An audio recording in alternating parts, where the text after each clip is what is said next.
This is Juno, and in this video, I'm going to show you guys some tips and tricks because she is actually cracked. She is utterly insane. It is Mercy meets Lucio meets Anna.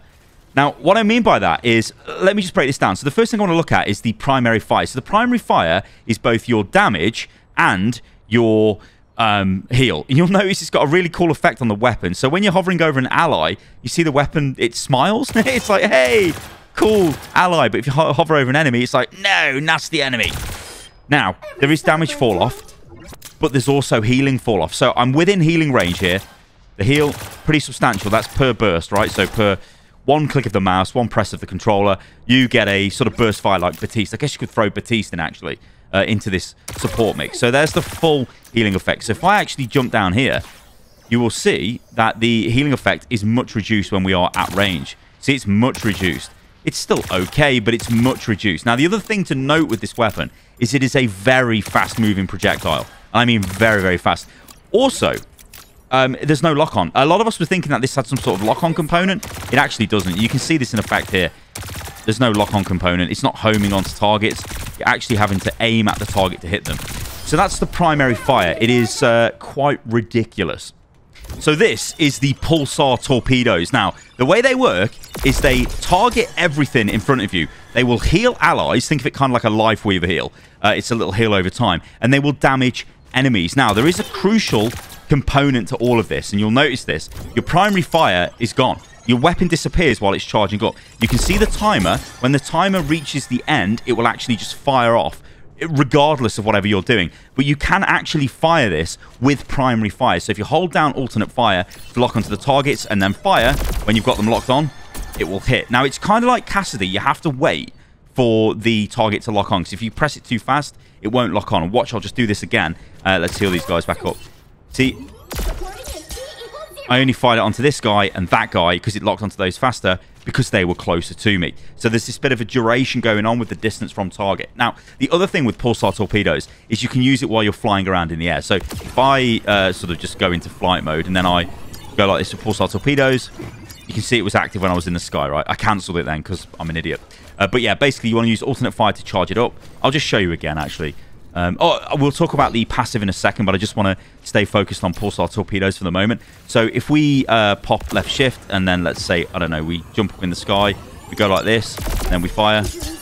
Yeah, you can see we locked onto a lot of allies there and we healed them. So you can use this in the air, which is actually really powerful, but you don't have your primary weapon available while you're using it. Now, I think we should talk about the passive. Now, the passive is the, well, you can't see because it's the boots and you can't see them, but there they are. It's the Martian overboots. Now, what they do is they allow for a double jump, which is actually kind of nice. We all love double jumps. Cool bit of movement.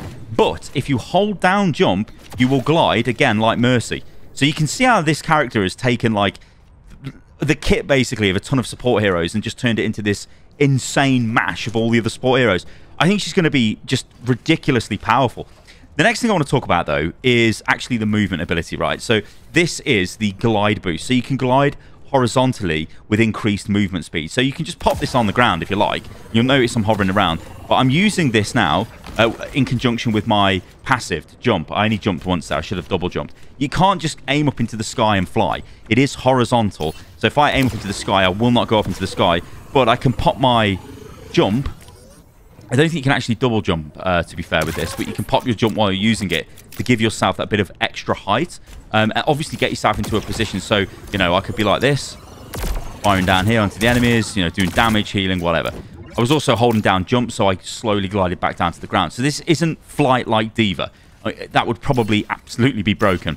Now, the final thing is this. Well, it's not the final thing because we've got the ultimate. So this is the speed boost, basically. When you move through this, it boosts you forward. You can control your direction. It's not a very long speed boost, but it's sort of like a... It's like a... How can I... It's like a little turbocharge. So I'll do it again, right? So I'm going to drop it down there. Straight up. You got 16-second cooldown on it. And then, yeah, gives you a speed boost. But obviously, this is for your whole team. Now, I do think with this, it is quite forgiving. The size of it means it's not going to be really too difficult to use. Because think about it. You cap a point, what are you going to do? Well, you're just going to be like, right, we've capped the point, drop this down, let's go. And then we all go through it. You can obviously use your abilities as well, and you keep the movement speed boost as you're moving through with your movement abilities. And the same applies to every other hero, essentially. And I believe it stacks with Lucio's speed boost up to the speed boost stack limit. So it won't just like endlessly stack. So yeah, do be aware of that. But it will stack to some degree. So basically, yeah, it's a nice little, it's a nice ability, to be honest, when you can use it in conjunction with your movement abilities. Now, the ultimate, this is where we get the Mercy damage boost component. So this doesn't damage enemies. It only heals and damage boosts allies. But watch this. I'm going to throw it down here in front of me. Watch it. It moves forward. It's a massive heal. You've seen how much it healed those bots for. But it also damage boosts the bots. If I get into this as well, you'll notice I'm damage boosted. You can see there's going to be a lot of options for this, right? So it completely ignores any kind of terrain blocking stuff. It will just go straight through them. So, I don't know, think about like Dorado on the bridge. It's just going to go straight through them, right? If somebody was standing up there and I use the ultimate here, it's going to hit them there. What I'm going to do, though, is just go and grab the ultimate charge here, just to show you guys this a couple more times. So, it moves forward and it goes quite slow. So, if I drop it, like, it literally spawns in front of you and just goes forward, right? You can follow this in. You can use it to push through into chokes. Obviously, this is going to be quite nice. I don't know, things like using this in conjunction with Kiriko's ult might be a bit ridiculous. This is going to keep you alive. It's going to damage boost you. And then you've got the speed, the cooldown reduction on the abilities on top of that. That's going to be absolutely insane. I think this ultimate is really, really good. And I do believe you can also pop this while you are flying as well. So I'm going to just wait for my flight to recharge, jump up into the air. It always hits the ground. Like, it will always spawn on the ground because obviously it's a big satellite, right? So I'm going to jump up into the sky, drop my ult. See, straight in front of me. It's always the same place it spawns in front of you, and it always just goes forward. You can't fire this off at an angle. Maybe you'll be able to, like, abuse, I don't know, bits of terrain, possibly, to get around it. But honestly, guys, I wanted to put this video together. Oh, and also there's the ring, right? So, oh, that speed boosted me, did it? As I used it? I don't know. No, I think I had my movement ability still active. It's a ring, right? So it will just be, you know, it doesn't have to be thrown on the ground. You can throw it sort of like in the air. So I guess I'll do this, but it will be terrible use of it. So I can throw it up there, right? Then I can be like, right, oh, I want to burst through it. Look at that. Really cool. Nice little bit of combo. And then I can pop my... Boom, there we go. I think Blizzard have killed it with this hero. Like, I know, like, in the past, I know, Stylosa has been a hype man for the game or whatever. But I think, to be fair, I have been very accurately critical of things that they've done wrong in the game, especially around the monetization and stuff like that. But I do think that this hero feels very much like an Overwatch hero. Like, I had the same thought when I was playing Venture for the first time. Venture feels like an Overwatch hero that can only exist in the game.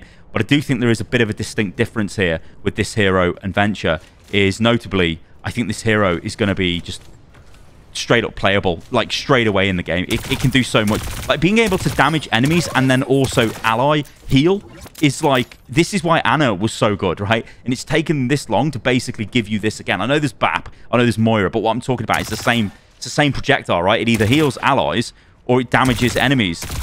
And that is great. That is actually great. I think Blizzard have killed it here. Also, I think this effect on the ultimate looks really, really good. I'm a massive Command & Conquer fan. And this just looks like a GDI ion cannon to me. Imagine if this gave you speed boost as well. That would be absolutely disgusting. All right, guys, thanks for watching the video. I hope you enjoyed it. If you did, let me know what you think about this in the comments below. If you've got any tips and tricks for Juno, then do set them into the comments as well. And yeah, we can have a big chat about them. Thanks for watching, guys. I'll catch you on the next one. See you soon.